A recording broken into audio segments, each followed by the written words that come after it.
Muy buenos días, amados hermanos. Que la bendición de Dios esté con cada uno de ustedes. En el día de hoy estaremos hablando de un estudio bíblico muy hermoso, el estudio bíblico número 26, que se titula El bautismo en el Espíritu Santo. Amén. Sin embargo, quiero empezar este estudio bíblico primeramente haciendo una oración, exaltando a nuestro Dios Padre, Dios Hijo y Espíritu Santo, a que nos brinde discernimiento a través de este estudio bíblico y que pueda llegar a cada uno de los corazones de cada una de las personas que nos van a ver a través de las redes sociales, y también para que puedan compartir esta bendición también con cada una de las personas que lo van a ver. Amén.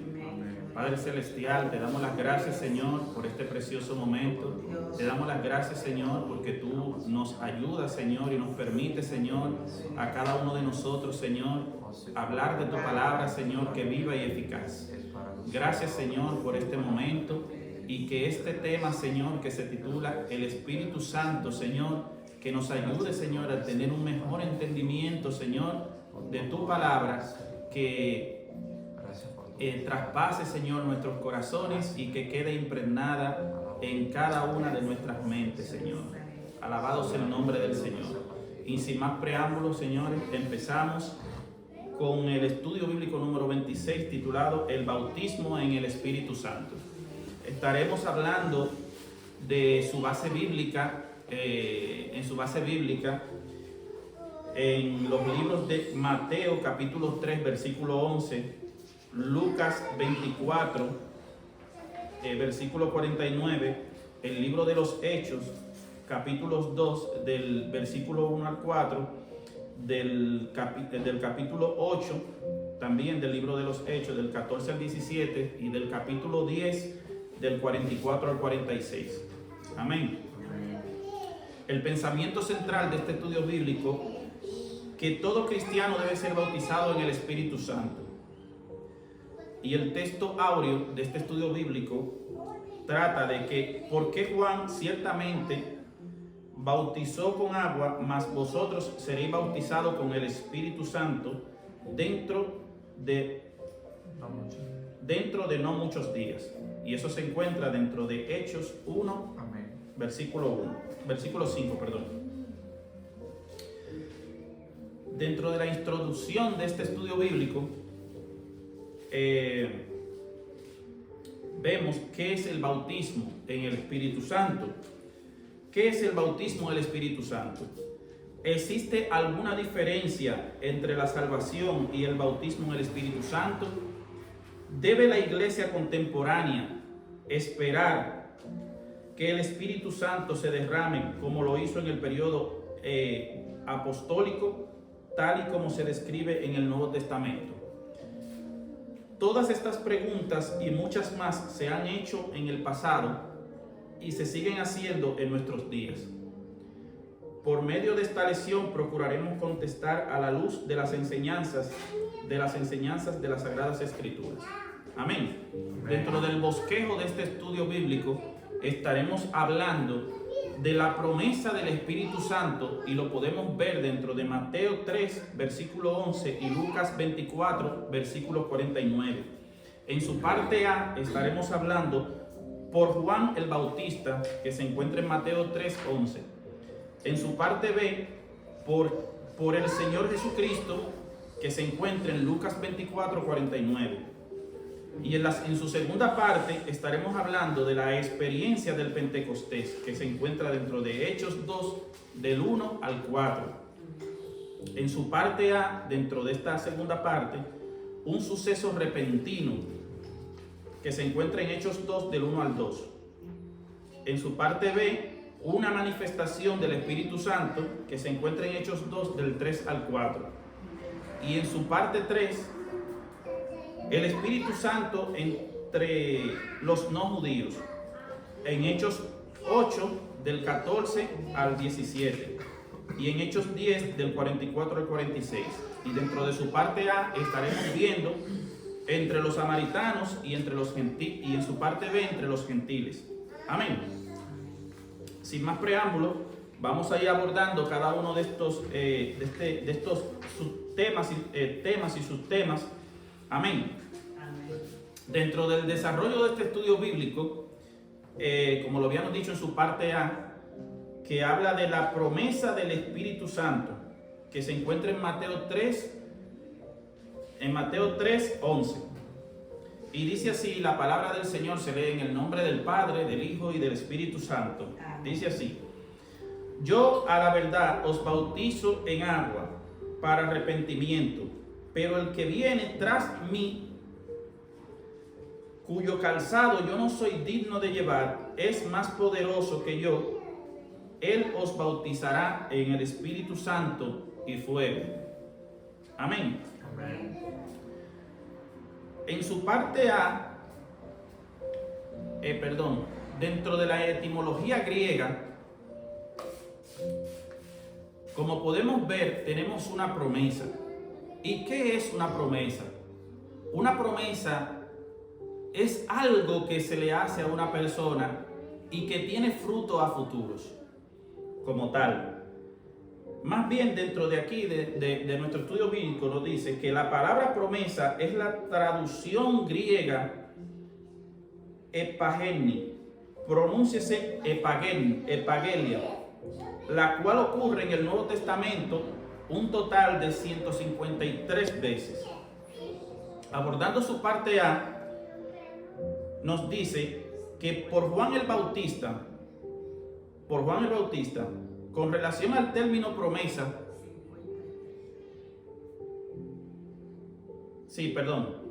que se menciona en el Nuevo Testamento un total de 53 veces. Amén. Reconfirmando. Con relación al término promesa, asociado con el bautismo en el Espíritu Santo, conviene mencionar que esa experiencia se menciona en el Nuevo Testamento de la siguiente manera: la promesa del Padre. Mas, sin embargo, yo quisiera abordar unos cuantos textos bíblicos, porque realmente, si es una promesa, es porque se nos dijo anteriormente, ¿verdad? Entonces, yo quiero abordar unos versículos bíblicos de que esa promesa está también en el Antiguo Testamento. Amén. Y quiero que todo el mundo toma tu Biblia, ¿verdad? Y vea el libro de Isaías. En el libro de Isaías, capítulo 44, y luego también en el libro de Ezequiel, libro de Isaías, capítulo 44, en su versículo 3, y el libro de Ezequiel en el capítulo 36, del 26 al 27, y también vamos a ir al libro de Joel, capítulo 2, en su versículo 28 y 32. Amén. Dice en el libro de Isaías, como ya le había mencionado, esto es una promesa de Dios. Amén. Amén. Y dice en Isaías 44:3: porque yo derramaré aguas sobre el sequedal, y ríos sobre tierra árida. Mi espíritu derramaré sobre tu generación y mi bendición sobre tus renuevos. Amén. Entonces, como vemos, es una promesa que el Señor a su siervo Isaías ya le había dicho para que lo proclamara al pueblo. Amén. Pero si nos vamos también al libro de Ezequiel, capítulo 36, en sus versículos 26 y 27, nos habla también de esta promesa. Libro de Ezequiel, capítulo 36, 26, 27. Amén. Y dice así: os daré corazón nuevo y pondré espíritu nuevo dentro de vosotros, y quitaré de vuestra carne el corazón de piedra y os daré un corazón de carne, y pondré dentro de vosotros mi espíritu, y haré que andéis mis estatutos y guardéis mis preceptos y los pongáis por obra. Amén. Entonces el Señor, tanto por el profeta Isaías como también por el profeta Ezequiel, nos ha revelado esa promesa Pero ¿qué sucede? Que el Señor nuevamente también con el profeta Joel nos dice también de que Él pondrá de su espíritu en cada uno de nosotros. Amén. Amén. Y dice en la palabra de Dios en Joel 2 del 28 al 32, dice así: y después de esto derramaré mi espíritu sobre toda carne, y profetizarán vuestros hijos y vuestras hijas, vuestros ancianos soñarán sueños, y vuestros jóvenes verán visiones. Y también sobre los siervos y sobre las siervas derramaré mi espíritu en aquellos días. Y daré prodigios en el cielo y en la tierra, sangre y fuego, columnas de humo. El sol se convertirá en tinieblas y la luna en sangre, antes que venga el día grande y espantoso de Jehová. Amén. Damos muchísimas gracias al Señor por su palabra, porque eso es una promesa. Y esa promesa se cumplió cuando estaba Juan el Bautista. Juan el Bautista, que el Señor ya le había revelado de quién venía, y que cuando el Espíritu Santo se posase sobre él, ya Juan el Bautista sabía que ese era el enviado de Dios. Amén. Amén. Que es nuestro Señor Jesucristo. Gloria al Señor por su palabra. En su parte B nos dice, de la parte de la promesa, por el Señor Jesucristo. Amén. Nuestro Señor Jesucristo habló acerca del Espíritu Santo más de lo que uno se imagina que lo hizo. Amén. De los 4 evangelios, los que más hablaron de la promesa del Espíritu Santo hecha por el Señor a su iglesia fueron Lucas y Juan. Amén. Y eso lo podemos ver en los siguientes pasajes. En Juan 14 del 16 al 17 y Juan 15, 26. Según el Evangelio de Juan, la venida del Espíritu Santo en su función de consolador sería un evento que tendría después de la ascensión de Jesús. Fue así como su venida y sus actividades fueron anunciadas en el tiempo futuro. Después de la ida de Cristo, como también se le llama al Espíritu Santo, el Consolador, ¿verdad? También se le llama el Consolador al Espíritu Santo, porque es el que nos ayuda a cada uno de nosotros a poder tener discernimiento, a poder hablar de la palabra de Dios con toda eficiencia, y es quien nos ayuda también a que nosotros tengamos paz y gozo en cada uno de nosotros. Amén. Y nos dice, el Padre daría el Consolador por causa del ruego de Cristo.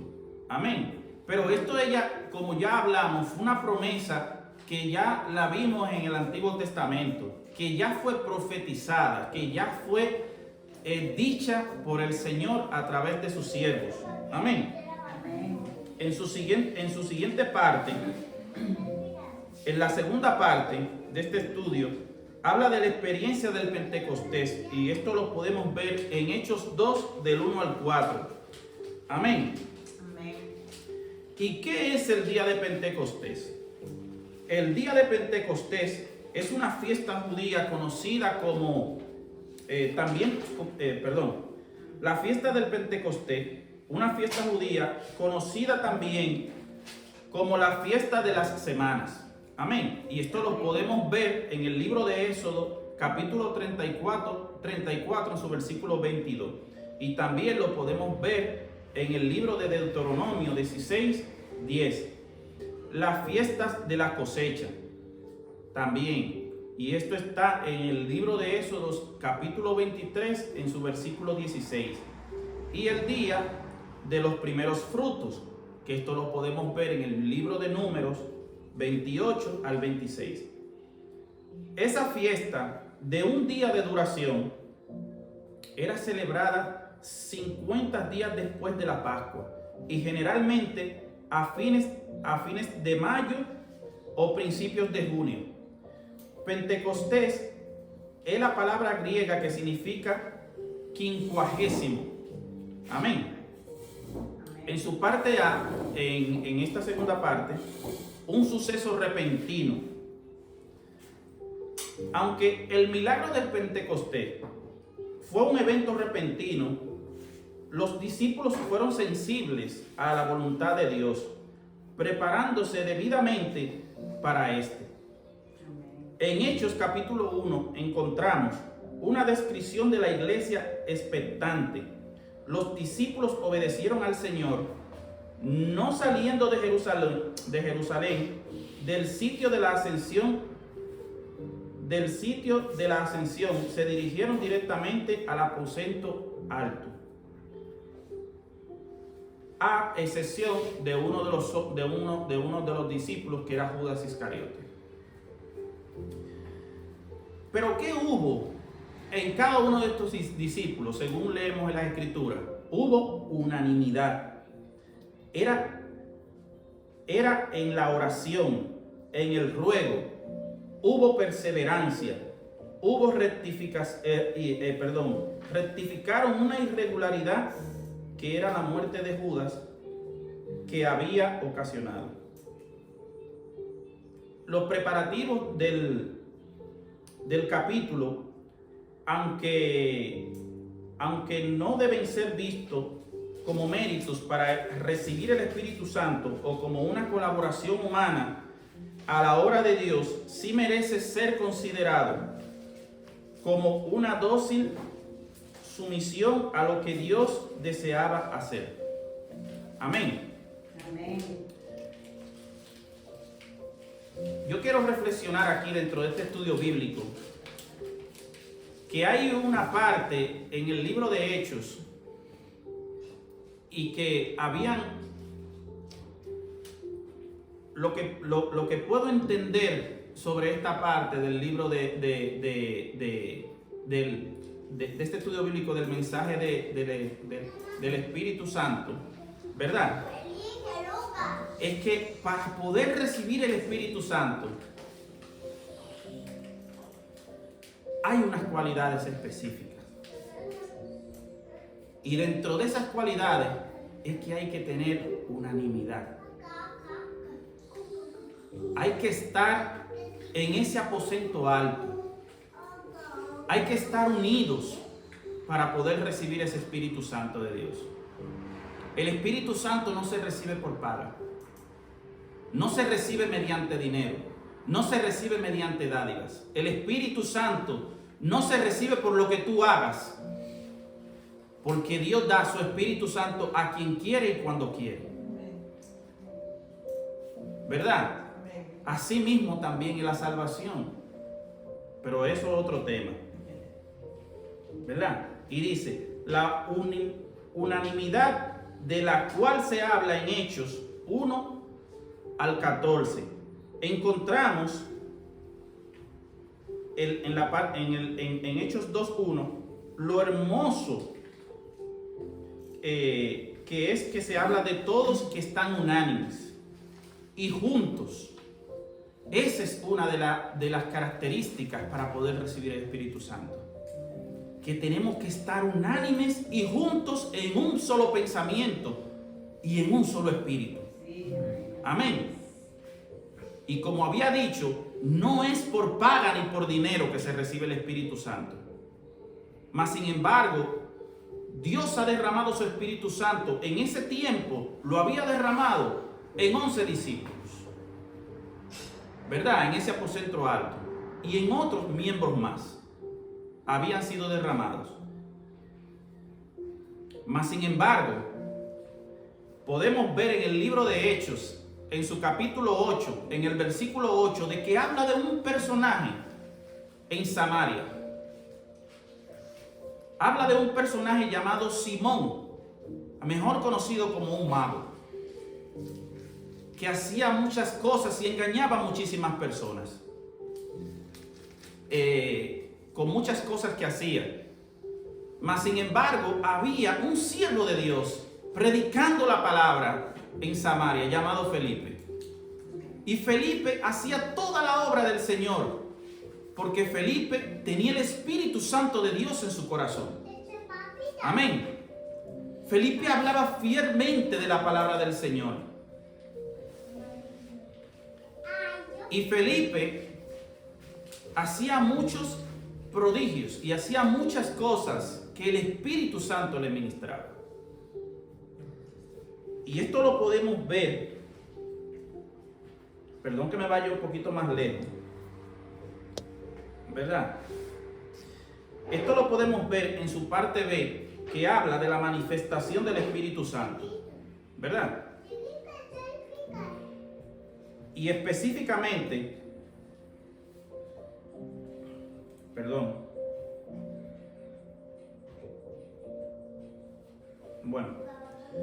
y nos habla específicamente de este personaje.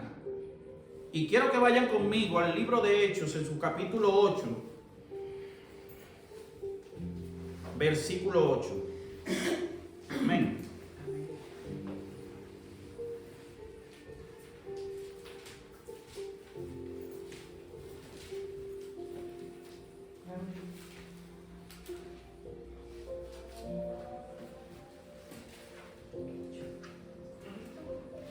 Amén.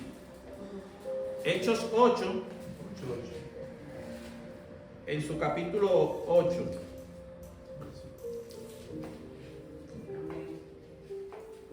Amén. Y dice: así que había gran gozo en la ciudad. Eso era cuando se estaba predicando el evangelio en Samaria. Amén. Y así que había gran gozo en aquella ciudad, porque había un hombre llamado Simón, que antes ejercía la magia en aquella ciudad y había engañado a la gente de Samaria, haciéndose pasar por algún grande. A este oían atentamente todos, desde el más pequeño hasta el más grande, diciendo: este es el gran poder de Dios. Y le estaban atentos, porque con sus artes mágicas les había engañado mucho tiempo. Pero cuando creyeron a Felipe, que había anunciado el evangelio del reino de Dios y el nombre de Jesucristo, se bautizaban hombres y mujeres.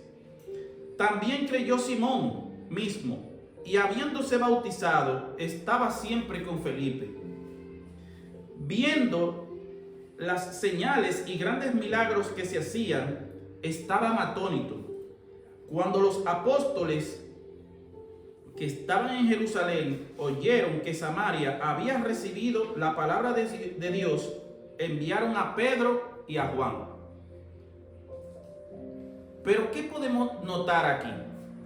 Ya Felipe había fundado una base en Samaria, y era que él había predicado el evangelio y las buenas nuevas de Jesucristo, ¿verdad?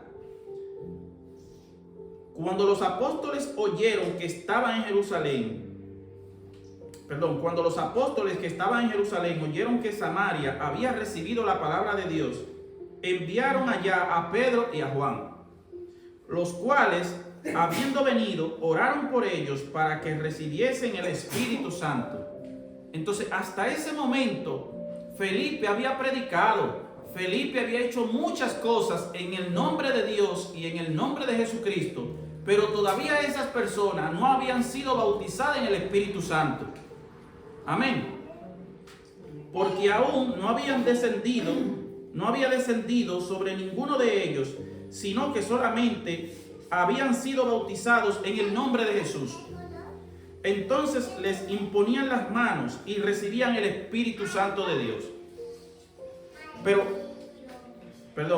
Cuando vio Simón que por la imposición de manos de los apóstoles se daba el Espíritu Santo, les ofreció dinero, diciendo: dame también a mí este poder.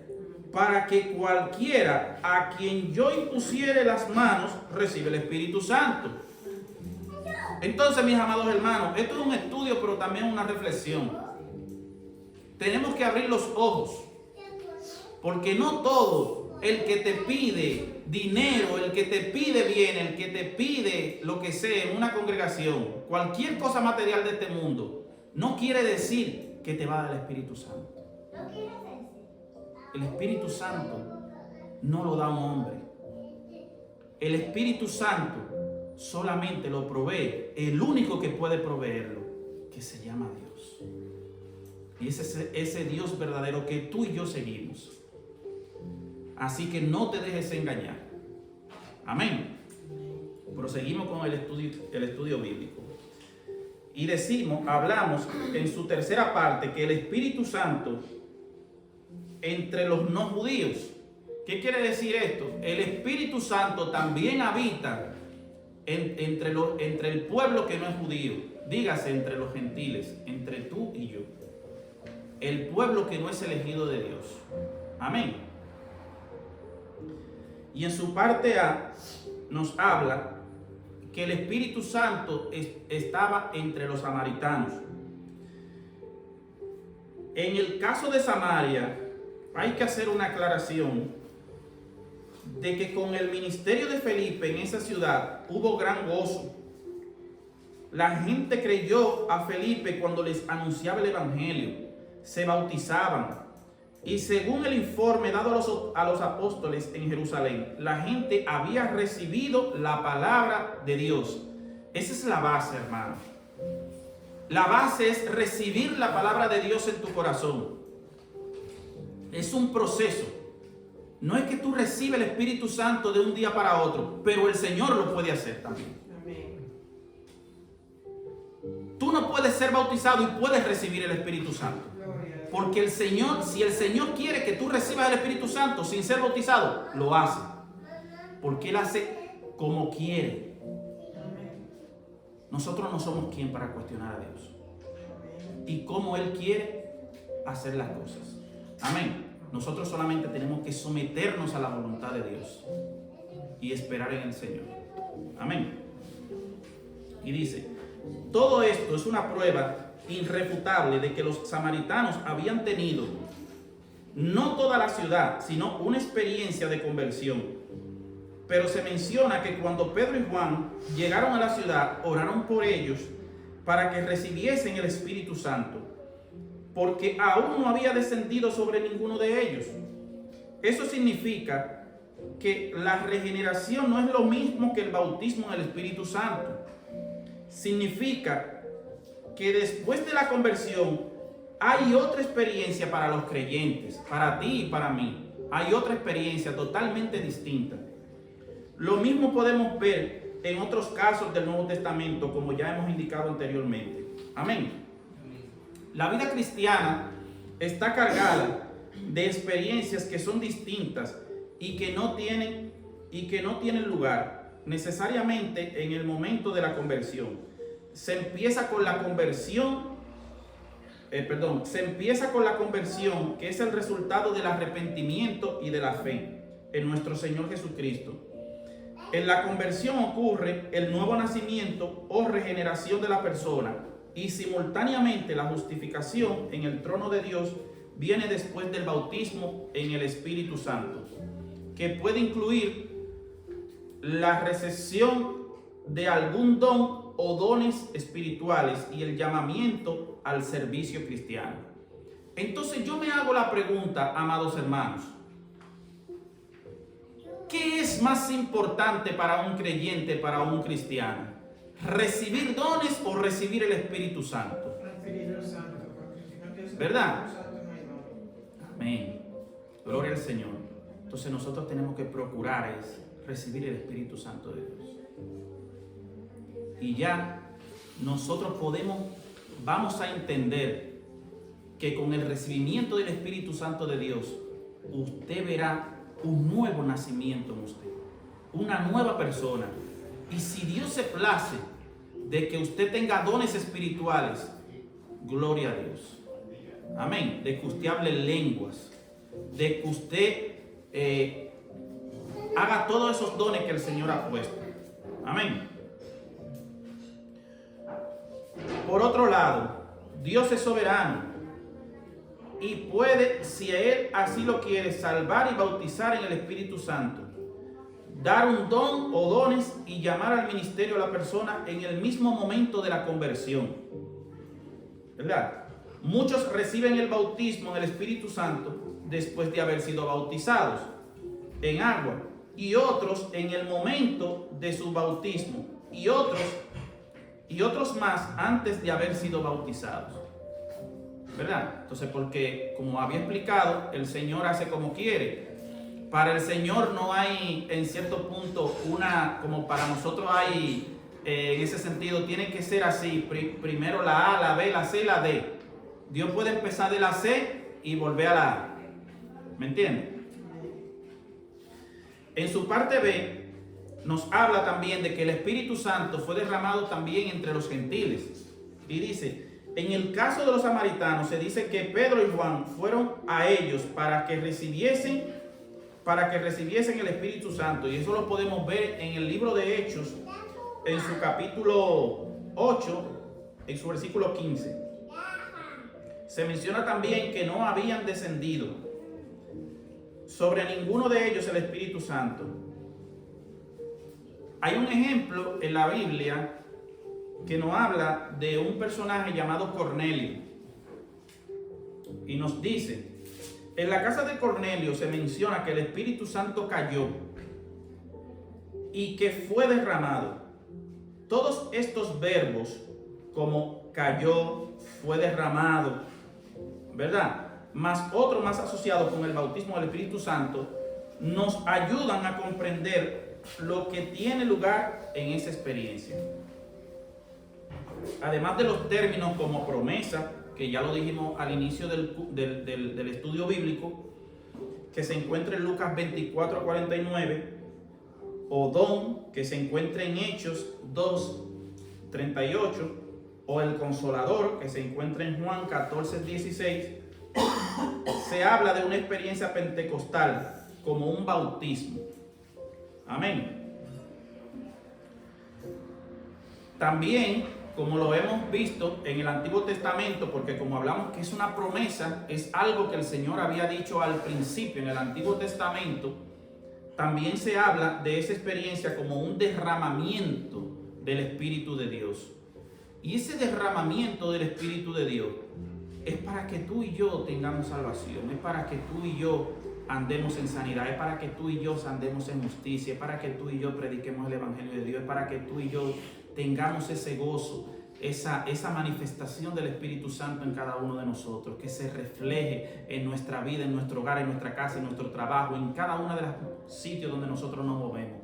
Y eso es, amado oyente, lo que el Señor quiere en ti, de que tú tengas una conversión real y que el Espíritu Santo llegue a ti a través de cada una de esas cosas. Amén.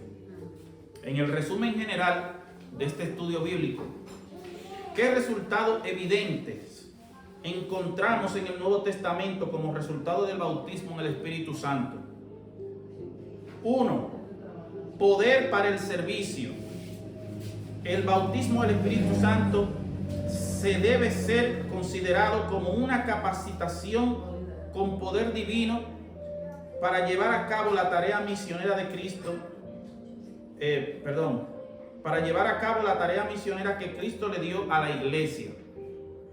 Uno de los ejemplos que se puede mencionar en esta capacitación especial con poder divino es el apóstol Pedro, el día de Pentecostés, que se encuentra en Hechos 2, 14 al 40.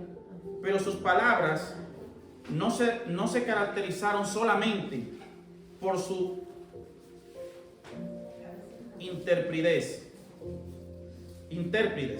sino también por el efecto convincente que tuvieron sobre la gente cuando las escucharon.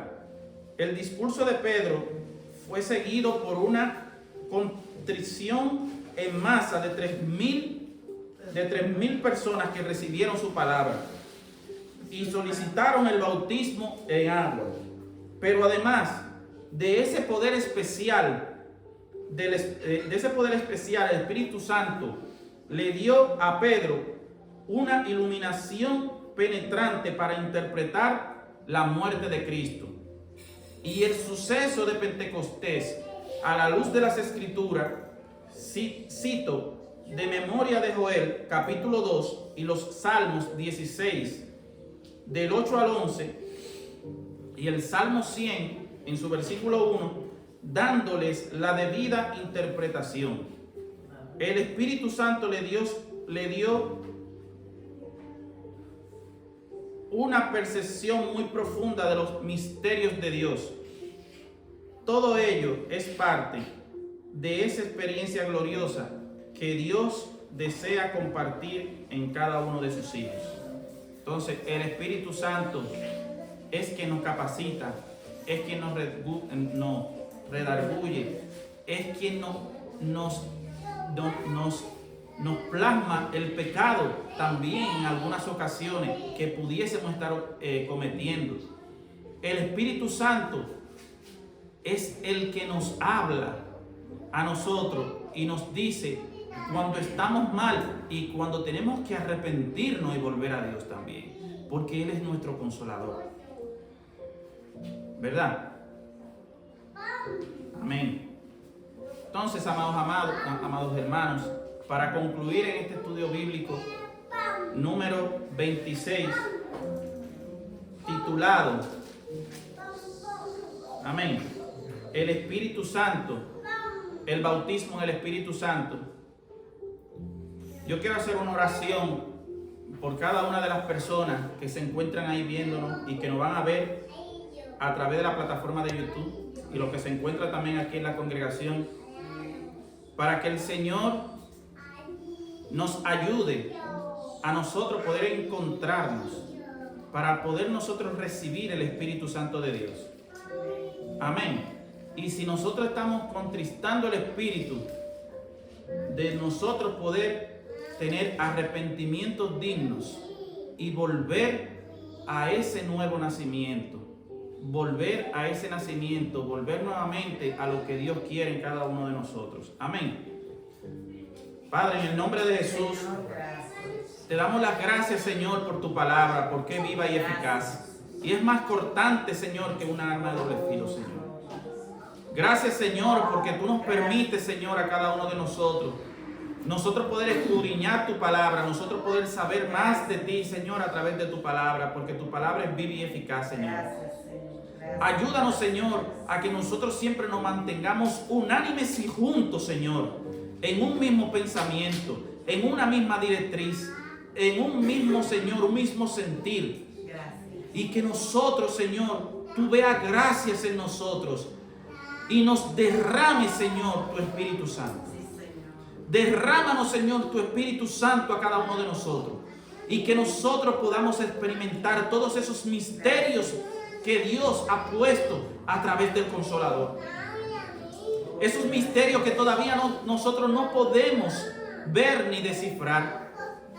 Esos misterios que tú has puesto, Señor, a través de ese don del Espíritu Santo. Derrame en nosotros, bautízanos de nuevo, Señor, con tu Espíritu Santo. Estamos aquí, Señor. Ayúdanos, Señor, a que nosotros podamos ver toda la majestad, toda la gloria, Señor, de tus manos, y que tú la transmites a nosotros para que otros siervos también puedan ver la majestuosidad de tu obra, Señor.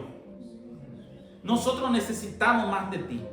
Necesitamos de tu Espíritu Santo en nuestras vidas, Señor. Necesitamos de ese espíritu de verdad. Necesitamos de ese espíritu de justicia. Necesitamos de ese espíritu de gozo, de paz, de mansedumbre y de paciencia que nos llena a cada uno de nosotros. Necesitamos de ese espíritu, Señor, que a nosotros nos da esa fuerza para nosotros soportar toda carga que el enemigo pueda poner en nosotros. Te damos gracias, Señor, por tu palabra. Y te damos gracias, Señor, por esa promesa que la hiciste en realidad, Señor, cuando nuestro Señor Jesucristo ascendió a los cielos, pero no nos dejó solos, Señor, sino que nos dejó el Consolador, el Espíritu Santo de Dios en nuestra vida y en nuestros corazones. Muchísimas gracias, mis hermanos. Gracias por su tiempo y que la paz de Dios esté con cada uno de nosotros.